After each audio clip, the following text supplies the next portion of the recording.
Hey guys, it's Alex. I'm here with this week's Top 5 Wednesday, even though it's Thursday, which is your top 5 side ships. And I identified a side ship as anyone who I didn't consider the main protagonist of the novel. So even if some of these side ships include major characters, I still included them. My first side ship is from Tamora Pierce's The Circle of Magic series, and the circle opens and the circle reformed, or whatever it's called. But it is going to be Lark and Rosethorn, who are the guardians who take care of the four kids, especially towards the beginning. The two of them are in a relationship, and I think at first you don't even realize they're together because the story is told from the point of view of a couple of 10-year-olds who don't realize it, sort of. And then, like, by the time it is explicitly stated, it's like you already know. You just sort of gradually come to know their relationship, and the two of them are so good together, and not opposites exactly, but Lark is sort of the warm, fuzzy mother figure, and Rosethorn is the more hardened, tough love kind of mother figure. And they're basically surrogate parents to these four kids throughout the entire series. And I picked this book just because it's more about Rosethorn than any of the others, so there's a lot of Rosethorn and Lark in this.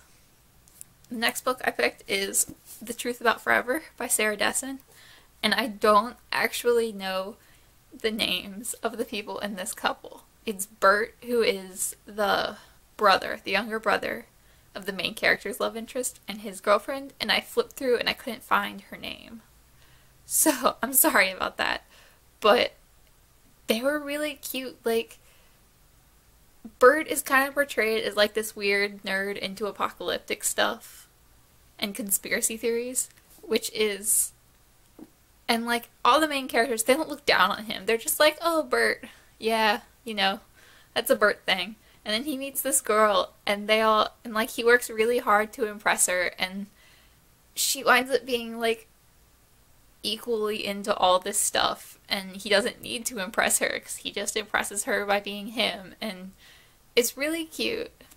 And there's a little bit about Bert and his girlfriend in the one with the key, Lock and Key. They make a cameo in that, and it's so adorable. My third favorite side ship is Campbell and Julia from My Sister's Keeper.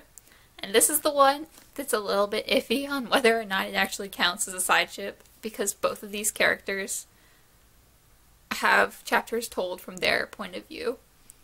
Because Jodi Picoult writes, like, ensemble casts. So if you're a character at all in a Jodi Picoult book, you usually have a chapter from their point of view. But they're not, like, the leads. Like, the story focuses more on Anna and Anna's family, so I kind of consider them side characters, but I adore them together. It's like the one that got away 10 years later, and they get a second chance, and Campbell is such an asshole. I love them. That's why I refuse to watch this movie, because they wrote out Julia, and without Julia and Campbell, there is no point to this book. Because it must make an appearance on every Top 5 Wednesday list. Long May She Reign by Ellen Emerson White. Y'all are probably getting tired of hearing about this book, but let's be real, it's not going to stop anytime soon, because I love this. And the side ship I chose from here that I love is Susan and Martin. I believe is his name. I flipped through to check, and it's a very long book, so I'm not 100% certain, but I did come across the name Martin, and that sounds right. So I'm going to go with it, Susan and Martin. Susan is Meg's RA, or whatever it's called, resident advisor, the upperclassman that takes care of all the freshmen in the dorm at college. And Martin is one of Meg's Secret Service agents, because she's the president's daughter. And Martin's basically the one that, like, helps her through the nightmares and stuff.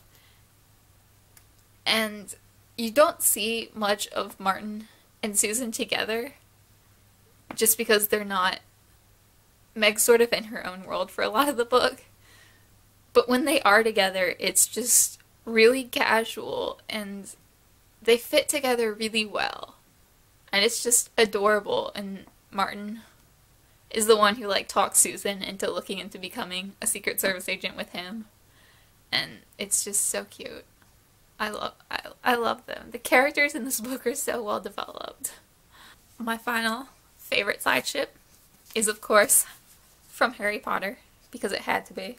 There's so many characters, and so many of them are technically side characters that we know so much about, so of course there had to be someone on this list. And to be honest, this list could have been full of my favorite side ships from Harry Potter.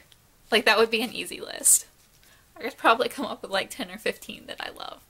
But the one that I picked is gonna be Bill and Fleur, and I picked this book just because it has the best line, I guess, which is when Fleur says that she's pretty enough for the both of them.